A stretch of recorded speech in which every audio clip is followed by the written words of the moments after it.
Keeping Up with Jones, the Lonnie Jones podcast adventure. I am your host, Lonnie Jones. I've been a minister for about 40 years. I've been a licensed professional counselor for the last 22 years. I also am an adventure educator and an avid outdoorsman. I volunteer as a police chaplain and have been assigned to a SWAT team for the last 28 years. Our life has been full of wonderful and interesting experiences, if not outright adventures. Our life also has been full of just the mundane, and I've come to find out that every day is an adventure.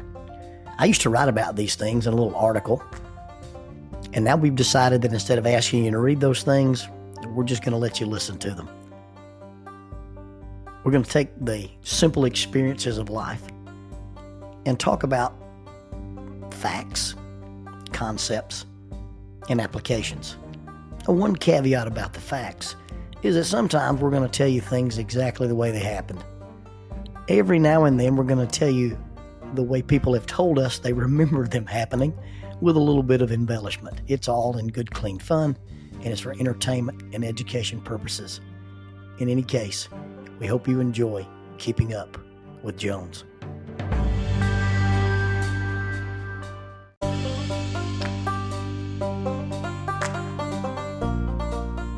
Keeping Up with Jones, the Lonnie Jones podcast adventure, is sponsored by SJ&L General Contractors.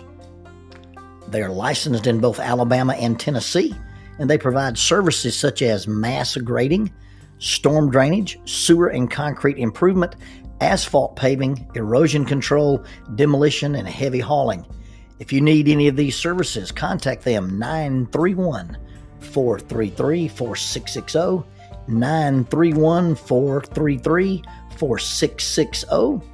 Also, they are in need of heavy equipment operators, concrete finishers, CDL dump truck drivers, and pipe layers. If you're interested in employment with this family-owned business, you can go to the website www.sjnl.com. That's www.sjnl.com.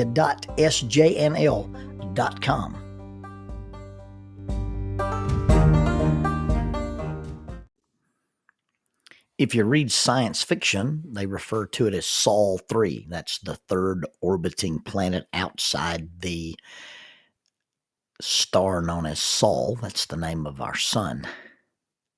There used to be a country song that talked about the third rock from the sun.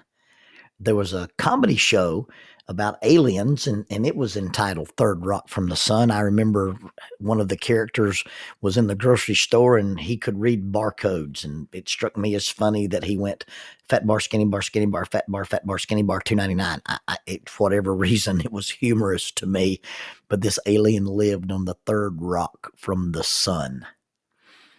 There's a rock, a very prominent rock, if you travel north on the Blue Ridge Parkway between Brevard and the Mount Pisgah campground in North Carolina.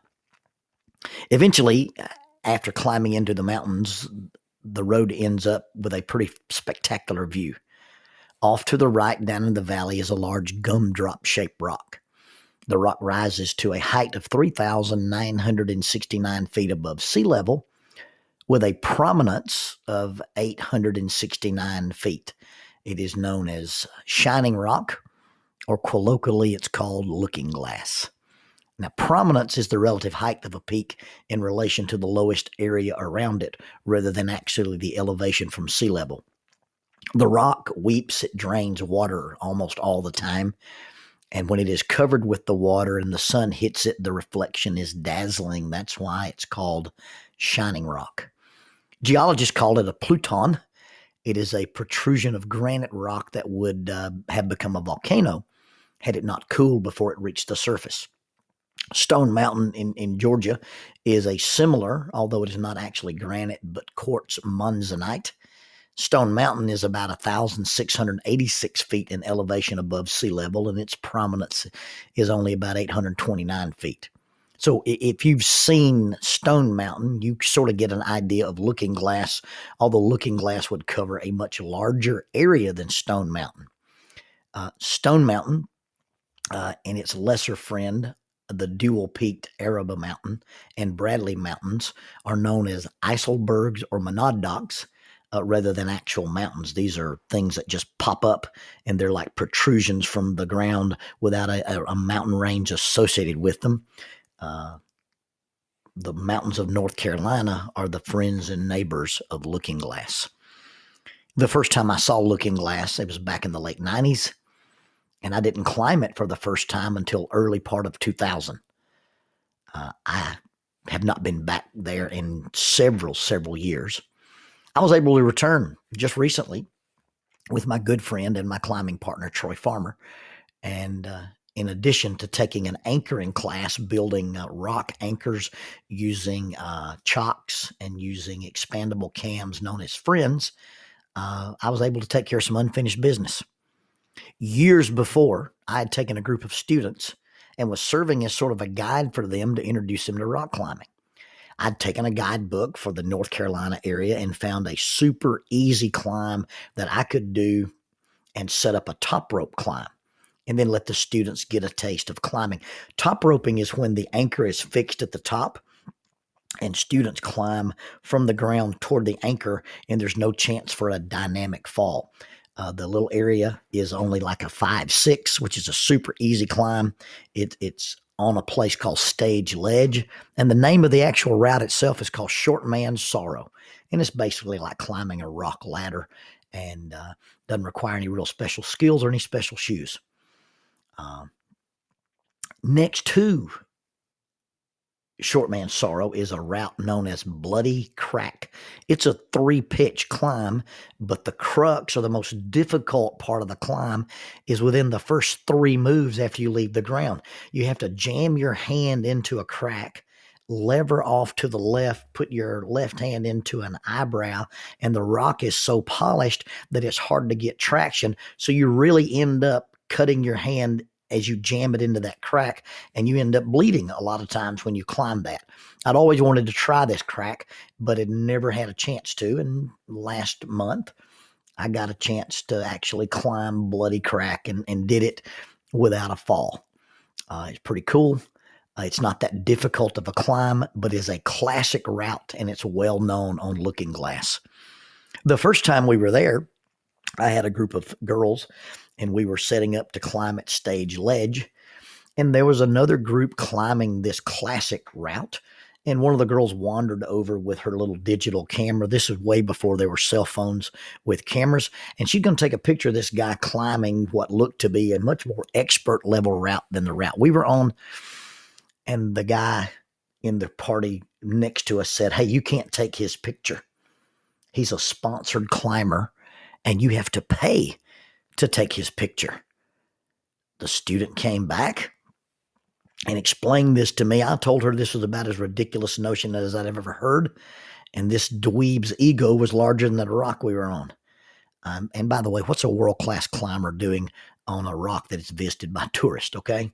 Anyway, when the student told me that they said, "You can't take this guy's picture because he's a sponsored climber," I said, "Go back and take his picture anyway and tell them it's okay. My father owns this rock." Of course, Captain Super Ego didn't understand, and he was also too chagrined to argue with us. What's my point?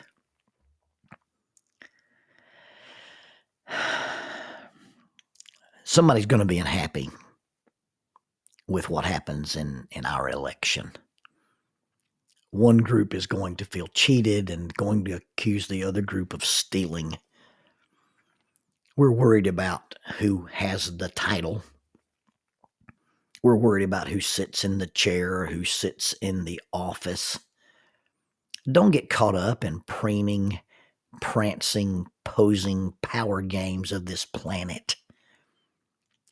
I really don't care. I do, I guess. I'd like to continue to live the way I'm used to living.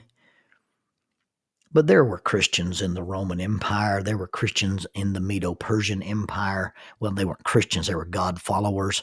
There were faithful God's people in Egypt. There have been faithful God's people under every regime that mankind can imagine. So I don't care who sits in the office, who holds what title, or what our economic system is. And the reason I don't care about that kind of stuff, you see, my father owns this rock.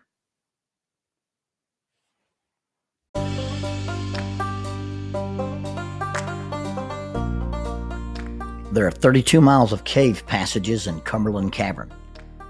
333 feet underground is the Volcano Room. The Volcano Room is the site for the youth rally known as Erupt. It's an underground youth rally. It's an annual event. It takes place in October. The next Erupt is scheduled for October of 2021. Erupt is a sponsor of Keeping Up with Jones, the Lonnie Jones podcast adventure. If you'd like more information, you may contact them at eruptyouithrally@gmail.com. That's eruptyouithrally@gmail.com. Or check out their website for more information, 3 W's and a dot, eruptyouithrally.com, www.eruptyouithrally.com.